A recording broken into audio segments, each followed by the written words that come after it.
안녕하세요. 원영섭 변호사입니다. 오늘은 국내 이동자 수가 4년 만에 반등했다라는 소식을 전합니다.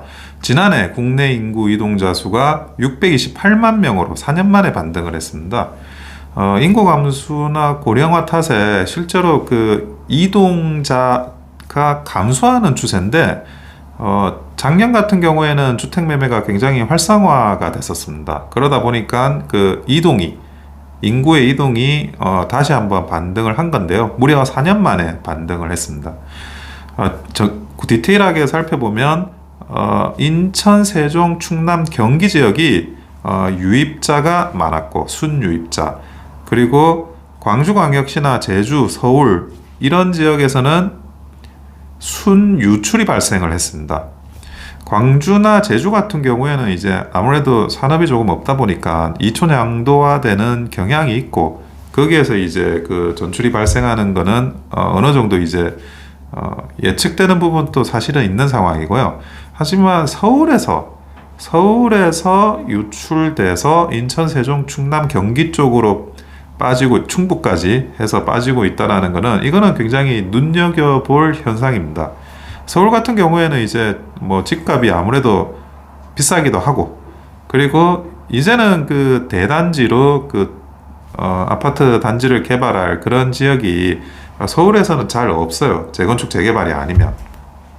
그러다 보니까 뭐 3기 신도시도 대부분 이제 경기권에 지금 돼 있고, 인천이나 조금 이제 단위 면적이 높은 곳에 대단지 아파트들이 만들어지고 신규 아파트들이, 그러면서 이제 서울에 있는 인구들이 다시 지방이라고 하지만 뭐 수도권이니까 그 전에 이제 우리가 이촌양도의 반대 현상이라고 보긴 좀 어렵고요. 수도권 또 산업이 많고 하니까 그쪽으로 유출이 되고 있다는 거죠. 아마 이렇게 가다 보면 서울의 인구가 상당 부분 줄 수도 있을 것 같습니다. 이것이 작년 같은 경우에 이제 일어난 현상이 뿐만이 아니라 계속 이제 몇 년째 그런 현상이 이어질 수밖에 없고, 그리고 이제 3기 신도시가 만들어지면 또 뭐 새롭게 발생할 수밖에 없는 현상이기도 합니다. 게다가 물론 서울 내에서도 뭐 재건축 재개발이나 이런 걸 하지만 거기는 이제 기존의 입주자들이 다시 들어와 사는 케이스가 굉장히 많죠. 그러다 보니까 순수하게 유입이 되는 인구 자체는 그렇게 많지 않은 데다가, 서울에서 아무래도 재건축 재개발을 하게 되면 가격이 굉장히 비쌉니다. 가격이 굉장히 비싸기 때문에 조금 젊은 인구가, 순수하게 유입될 만한 인구가 어떤 경제력을 가지고 유입되기는 굉장히 좀 힘든 상황이 되고 있어요. 그래서 이 서울의 밀도가 점점 이제 수도권으로 퍼져나가는 현상, 이런 현상이 작년에 그런 통계치를 본다고 하더라도 공식화되고 있다. 이것이 어떤 영향을 끼칠지는 조금 더 지켜봐야 되겠는데, 아무래도 그동안에 서울에서 밀도가 높았던 상황이 개선이 된다라고 볼 여지도 저는 많은 것 같습니다.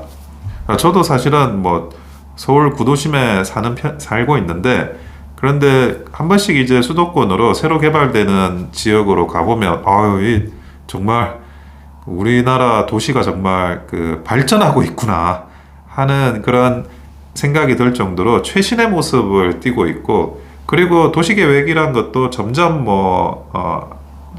또 이게 발전되고 있는 상황들을 눈으로 보고 실감을 하게 됩니다.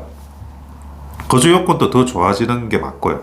물론 이제 직장 문제가 있는데, 직주근접이라고 하죠, 그거를. 그런데 실제로 직장들도 서울에서 이렇게 빠져서 수도권으로 나가는 경향이 많아지고 있습니다. 뭐 공장이나 이런 쪽은 서울에 있기보다는 뭐 경기도나 이런 수도권으로 빠진 지는 오래됐고, 일반 오피스 회사 수요도 사실은 이제 좀 수도권으로 워낙 교통이 발달하고 GTX도 놓이고 하다 보니까 빠진 지가 좀 됐습니다.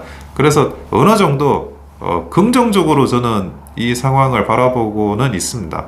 그래서 이런 서울에서의 유출, 수도권으로의 유입, 이런 현상이 어느 정도 추세적으로 장기화될 거라는 생각을 하고요. 이런 전반적인 상황을 보시고, 그리고 뭐 직장을 구하시거나 아니면 또 주거를 구하시는데 참고하시기 바랍니다. 이상 원영섭 변호사였습니다. 좋아요와 구독은 큰 힘이 됩니다. 감사합니다.